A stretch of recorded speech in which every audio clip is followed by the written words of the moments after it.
আমাদের প্রতিপক্ষ বিজেপি নয়, বিজেপি নিজেদের মধ্যে কার বলি হবে, কার কান কাটা করে রাস্তায় তাহলে ঘুরবে তারা বুঝেনি।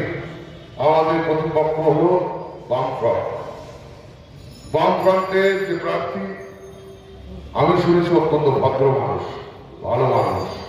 ওনাকে আমি একটাই খালি অনুরোধ করব বা রাজনৈতিক উপদেশ দেব। আগে ভেবেছিলেন যে বাম আর রাম হলে মমতা বন্দ্যোপাধ্যায়কে আপনারা সরাতে পারবেন।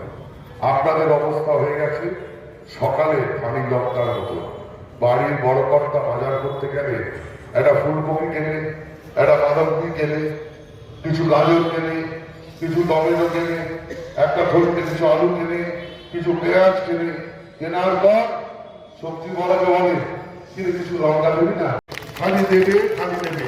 আমি আবার বলছি, প্রার্থী হিসাবে তৃণমূলের আমার জায়গায় যে কোনো তৃণমূল কর্মী যদি মমতা বন্দ্যোপাধ্যায় ছবি নিয়ে এই চন্দননগরে দাঁড়ায়, আগামী 50 বছর এখানে ঘাসের উপর জোড়া ফুলি তুলবে। আর কোন ফুল জায়গা এই বিধানসভায় নেই। 29 তারিখ অব্দি আমি প্রার্থী হিসাবে থাকবো। 4 তারিখের জন্য আপনারা সবাই সবুজ আবির এখন থেকে স্টক করুন, দাম বাড়ছে, আমার কাছে খবর এসেছে। আস্তে আস্তে করুন।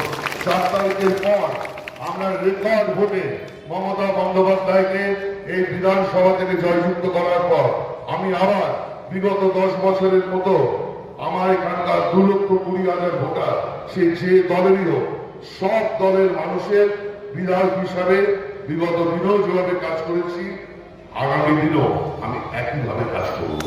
বিধায়ক সব মানুষের